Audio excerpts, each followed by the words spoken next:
कहते हैं कि जो भी होता है ऊपर वाले की मर्जी से होता है।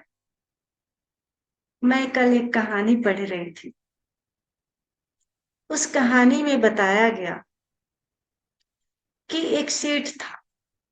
उसका बहुत ही खूबसूरत और प्यारा सा कुत्ता था। एक दिन अचानक वो घर से कहीं चला गया। सेठ बहुत ढूंढे उस कुत्ते को, लेकिन वो कुत्ता कहीं नहीं मिला। बहुत परेशान हुए क्योंकि उस कुत्ते से सेठ बहुत प्रेम करते थे। तो बहुत ढूंढे, शहर बहुत बड़ा था, इसलिए वो कुत्ता मिल नहीं पाया उन्हें। तो वो सेठ टेलीविजन और अखबारों में विज्ञापन दिए कि जिसके पास भी ये कुत्ता हो या कहीं भी ये कुत्ता दिखाई दे, उस कुत्ते का पिक्चर डाल करके विज्ञापन कराया कि कहीं भी ऐसा ऐसा ये कुत्ता मिले तो आप हमें इस पते पर पहुंचा दीजिए। वो कुत्ता चलते चलते चलते चलते एक घर पहुंचा जहां एक खूबसूरत लड़की रहती थी। वो लड़की उस को देखी। बहुत ही प्यारा सा कुत्ता था और देखती है कि बाहर उसका मालिक भी नहीं है। तो वो उसको अपने घर लाती है और उसे पालने लगती। तभी अचानक एक दिन वो टीवी में देखती है कि उसी कुत्ते का विज्ञापन आ रहा है कि जिसके पास भी ये कुत्ता हो, कृपया हमें रिटर्न कर दे। वो लड़की उस पते पर पहुंचती है, दरवाजा खटखटाती है और उसे दरवाजा खोलता है और अपने कुत्ते को देखता है, बहुत खुश हो जाता है। फिर उस लड़की को घर बुलाता है कि आइए चाय पानी पीजिए, फिर वापस जाइएगा। वो लड़की घर के अंदर प्रवेश करती है और सेठ के साथ बैठ करके बातें करने लगती है। लड़की इतनी खूबसूरत होती है कि सेठ उस पर मोहित हो जाते हैं और चाहते हैं कि उससे बातें करते रहें, वो उसके नजरों से ओझल ना हो। बहुत टाइम बीत जाते हैं और लड़की घर जाने के लिए उठती है कि अब मुझे जाना भी है। सेठ लड़की से उसका फोन नंबर लेते हैं और लड़की चली जाती है। धीरे धीरे फोन में बातें होने लगती है और बात होते होते दोनों में प्रेम हो जाता है। फिर अचानक एक दिन सेठ उस लड़की से बोलते हैं कि हम कहीं डेटिंग के लिए चलते हैं।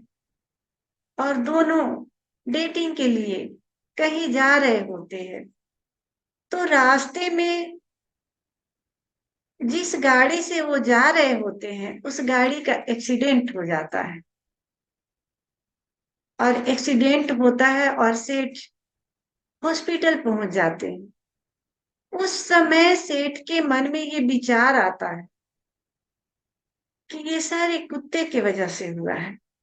कुत्ता न भागा होता, न लड़की हमें मिली होती। न लड़की हमें मिली होती, न हम डेटिंग पर आते। न डेटिंग पर आते और न मेरा एक्सीडेंट होता। ये सारा ख्याल उनके मन में चल रहा था। डॉक्टर आया, उनका चेकअप किया, फिर उन्हें बहुत सारा चेकअप लिख दिया कि ये चेकअप कराना है आपको। कुछ चेकअप हुए, उनका एक्सरे हुआ और एक्सरे में आया कि उनको ट्यूमर है, ब्रेन ट्यूमर। अब एक्सीडेंट नॉर्मल था। एक्सीडेंट में उनको ज्यादा कुछ क्षति नहीं हुई थी, लेकिन उनको ट्यूमर साबित कर दिया डॉक्टर ने और बोला कि आज के आज अगर इसका ऑपरेशन नहीं कराया आपने तो फिर ये आपके ब्रेन में फैल जाएगा और शायद आपको इससे मौत भी हो जाएगी।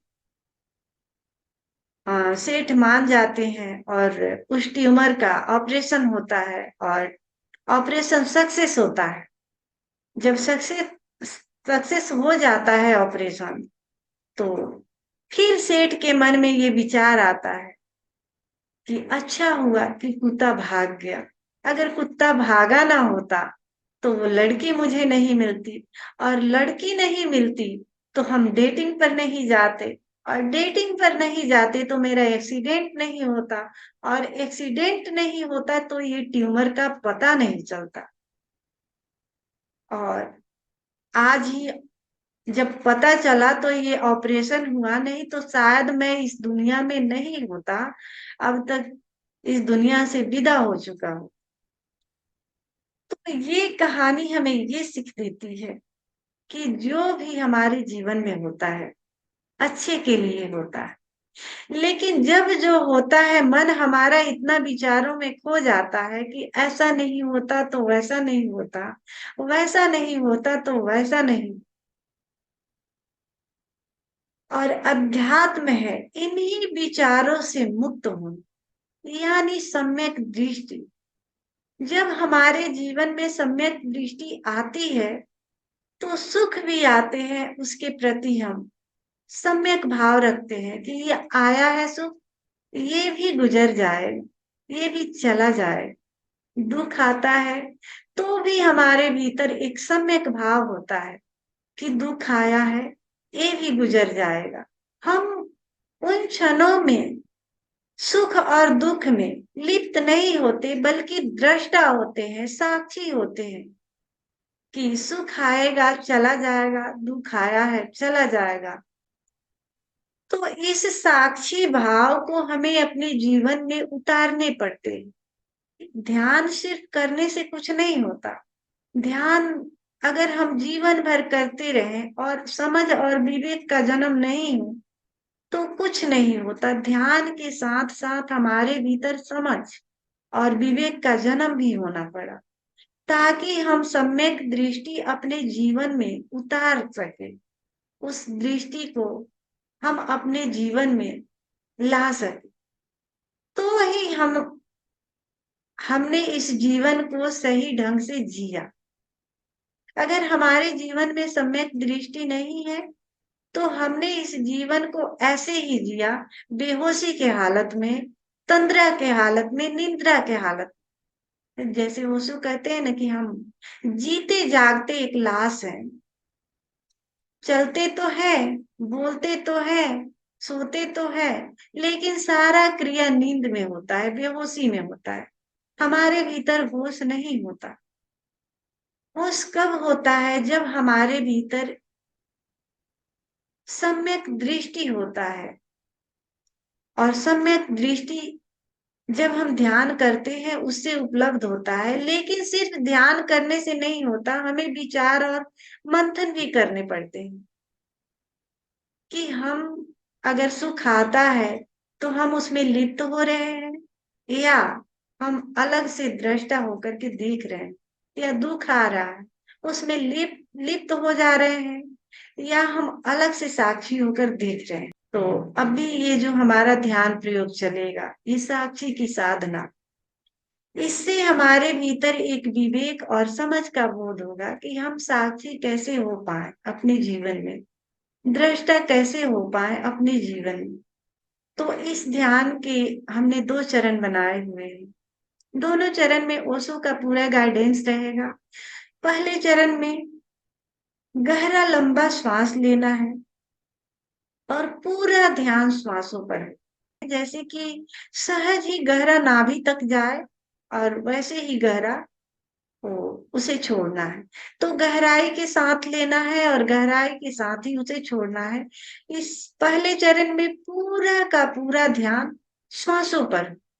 दूसरे चरण दूसरे चरण में श्वास को गहरे और लंबे लेने हैं, और ये भाव रखना है कि हमारा पूरा शरीर शिथिल हो रहा है। इसमें ओशो गाइड करते रहेंगे। ओशो के गाइडेंस के अनुसार हमें शरीर को ढीला छोड़ते जाना है, शिथिल छोड़ते जाना। और जैसे ही हमें लगे कि हमारा शरीर पूरा शिथिल हो चुका है, अब कोई जान नहीं है, एक मुर्दे के समान है, पत्थर के समान हो गया है, हिल डुल नहीं रहा, तब भीतर ये बोध रखना है कि श्वास आ रही है, श्वास जा रही है, हम उसे देख रहे हैं, शरीर बैठा है, हम उसे देख रहे हैं। उस ध्यान के समय आपको अगर लगे कि मैं बैठ नहीं पा रहा हूं, अगर शरीर लेटना चाहे तो आप लेट भी सकते हैं। अगर आपको तकलीफ है बैठने में तो आप लेट भी सकते हैं, लेकिन पूरा बोध साक्षी का रहे कि शरीर बैठा है, लेटा है, श्वासें चल रही है, इर्द गिर्द जो भी घट रहा है उसके प्रति हमें सजग रहना है, साक्षी रहना, यानी साक्षी को बनाए रखना है, अपने बोध को बनाए रखना। ध्यान के बीच बीच में हमारा मन बार बार भटकता है, बीच बीच में ही नहीं बल्कि सेकेंड भी नहीं लगता, हम पास्ट और फ्यूचर में चले जाते हैं। हमारा मन बहुत जल्दी फ्यूचर की यात्रा करता है, पास्ट की यात्रा करता है। तो जैसे आपको होश आए कि हम फ्यूचर में चला गया, पास्ट में चला गया, तो तुरंत स्वयं पर आना है और फिर देखना शुरू करना है कि श्वासें चल रही है, शरीर बैठा है, इर्द गिर्द जो भी घटनाएं घट रही है वो हमें महसूस हो रही है, उसके प्रति बोध हमें रखना है, यानी दृष्टा बने रहना है, साक्षी बने रहना है। साक्षी होकर इन सारी घटनाओं को हमें देखना है।